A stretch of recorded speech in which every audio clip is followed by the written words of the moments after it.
আসসালামু আলাইকুম রহমতুল্লাহ। আপনারা দেখতেছেন মানব সেবা অধিদপ্তর নিষ্পানুয়া ছাগলডাঙ্গিয়া ফেনী। সাথে আছি আমি ডাক্তার মোহাম্মদ খুরশিদ আলম। আজকে আমাকে ফোন করে আমার এক ভাই বলল যে বিপদ আপদ দূর হওয়ার জন্য এবং রুজি রোজগারের জন্য কি করতে হবে, কোন আমলটা করলে আল্লাহ বিপদ দূর করবে এবং রুজি হবে। তো সেই প্রকৃতি বলতেছি, বিপদ আপদগুলা আসলে কিছু আল্লাহর পক্ষ থেকে আসে, আর কিছু আমরা বিপদকে নিজেরা ডাকে নিয়ে আসি, নিজেরা ইচ্ছা করি বিপদকে ডেকে নিয়ে আসি। একটা বিপদ আল্লাহর দ্বারা, আর একটা নিজেদের পক্ষ থেকে হয়। যেমন কেউ যদি ছাদের উপরে উঠি, বিল্ডিংয়ের ছাদের উপরে উঠি বা গাছের উপরে উঠি, হাত পা ছাড়ে দিই, ঘুমায় যে আল্লাহ আমাকে বাঁচাইবে, ওখানে কি আল্লাহ বাঁচাইবে? সে তো ইচ্ছাকৃতভাবে হাত পা ছাড়ে দিয়ে গাছের উপরে, সে জানে যে গাছের উপরে হাত পা ছাড়ে দিয়ে ঘুমাইলে পড়ে যাব, মারা যাব, হাত পা ভেঙে যাবে, তারপরে উঠলো কেন? এটা কি আল্লাহর দোষ? ওই বিপদটা তো সে নিজে ইচ্ছাকৃত হয়েছে। তদ্রুপ মা বাপের দোয়া বদদোয়া, গুল্লি প্রথম একদিনে বলছিলাম গুল্লি মিস হয়, মা বাপের দোয়া এবং বদদোয়া অভিশাপ মিস হয় না। অতএব দেখি আজকে বিবাহ করার পরে মা বাপকে কিছু দিতে গেলে ওর স্ত্রী মুখ কালা করবে, স্ত্রী রাগ করে, তাই স্ত্রীর ভয়ে মা বাপকে দিতে চায় না, যদিও দিতে হয় লুকাই লুকাই দিতে হয়, কারণ তার স্ত্রী রাগ হয়ে যাবে।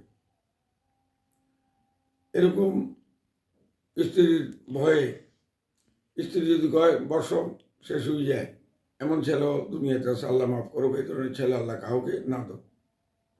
আর যারা সৎ বংশের মেয়ে লোক, শিক্ষিত ভদ্র পরিবারের মেয়ে লোক, ওরা কোনোদিন স্বামীকে বলবে না যে তোমার আব্বা আম্মাকে কিছু দিও না, আর স্বামীর অধিকারের উপরে হস্তক্ষেপ করবেন। প্রত্যেকের তো একটা অধিকার আছে। স্ত্রীকে স্ত্রীর পাওনা দিতে হবে, 16 আনা দুধ দিতে হবে, মা বাপকেও দিতে হবে। একটা স্ত্রী মুখ কালা করবে কেন? সে যদি জাতের মেয়ে হয় কোনোদিন মুখ কালা করবে না, রাগ করবে না। দেখা গেছে মা বাপকে দিছে, স্ত্রী রাগ করে ভাত খাচ্ছে না। কেন খাচ্ছ না? আমার পেটে ব্যথা। আসলে কি পেটে ব্যথা না, ওর অন্তরে ব্যথা, মনে ব্যথা, পেটে ব্যথা না। এই সমস্ত কারণে অনেকের উপরে আমাদের উপরে বিপদ আসে।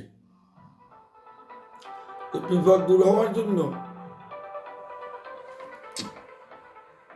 মোবাইলটা একটু আল্লাহ রাস্তার সাইডে একদম বন্ধ করলেন, আমার কথাটুকু চেষ্টা করছি।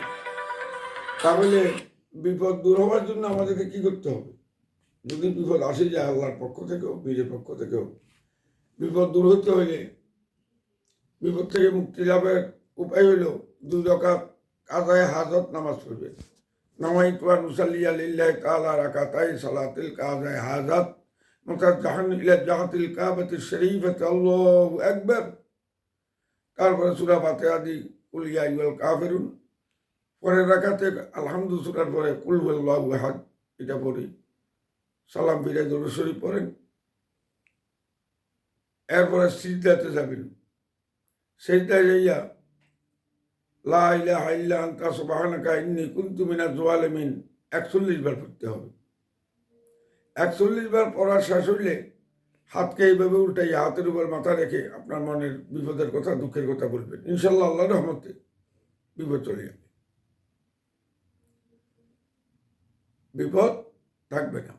আর রুজি রোজগারের জন্য 5 ওয়াক্ত নামাজের পরে তো পড়তে হবে নামাজ, যেমন ওয়াকিমুস সালাত ওয়া আতুজ যাকাত ওয়া আরকাউ মা'র রাকিন, নামাজ পড়তে হবে, যাকাত আদায় করতে হবে। এগুলোর পরে এশারের নামাজের পরে ইয়া লাতিফু ইয়া লাতিফু ইয়া লাতিফু 119 বার পড়তে হবে। 119 বার পড়ার পরে আল্লাহু লাতিফুম বিইবাদিহি ইয়ারযুকু মান ইয়াশাউ ওয়া হুয়াল কাবিরুল আজিজ এটা পড়তে হবে 111 বার। তারপরে আবার দরুদ শরীফ পড়বেন 11 বার।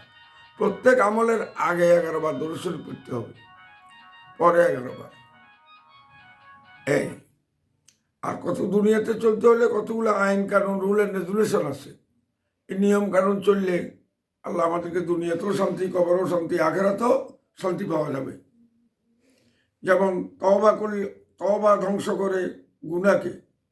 তওবা করলে আপনার গুনাহগুলো শেষ হয়ে যাবে, আর থাকবে না। মিথ্যা ধ্বংস করে অন্তরকে। মিথ্যা কথা বলতে বলতে অন্তর খারাপ হয়ে যায়, অন্তরের মধ্যে কালবের মধ্যে কালো দাগ পড়ে যায়। দিন ইসলাম ধ্বংস করে গুমরাহিকে। দিন ইসলাম যদি ঠিকমতো পালন করেন, গুমরাহি আসবে না আর। দুশ্চিন্তা ধ্বংস করে আপনার জীবনকে। অনেকে কপালে হাত দিয়ে চিন্তা করে, দুশ্চিন্তা করে, মাথায় হাত দিয়ে। দুশ্চিন্তা করবেন না, দুশ্চিন্তা জীবনকে শেষ করে। সদ্গা ধ্বংস করবে বিপদকে। সদ্গা দিলে আপনার বিপদ আপদ আল্লাহ দূর করবেন। রাগ ধ্বংস করে বুদ্ধিকে। হুজুর পাক ইসলাম বলেছেন না, রাগ করো না, জান্নাত তোমার। রাগ করেছ তো ঠকেছ। রাগ ধ্বংস করে বুদ্ধিকে। অহংকার ধ্বংস করে এলেমকে। আপনার এলেম আমল সব কিছু ধ্বংস করবে অহংকারে। ন্যাক আমলে ধ্বংস করে বদ আমলকে। ন্যাক আমল করবেন, বদ আমল শেষ হয়ে যাবে, পাপগুলা শেষ যাবে। শিরিক ধ্বংস করে ইমানকে। শিরিক করবেন, ইমান শেষ। লা আইনুশরিক বিহি ওয়া ইয়াগফিরু মা দুনা যালিকা লিমান ইয়াশাউ বিগাইরি হিসাব। শিরিক অপেক্ষা যত গুনাহ আছে আল্লাহ ইচ্ছা করলে মাফ করতে পারেন। শিরিক ইচ্ছাও করবেন না, মাফও করবেন না। পরনিন্দা ধ্বংস করে আপনার আমলকে। সব আমল শেষ হয়ে যাবে, ওর পাপগুলো আপনার কাঁধের উপরে আসবে, আপনার আমল নামায় চলে আসবে। পরনিন্দা কারোর জন্য পরনিন্দা করলে।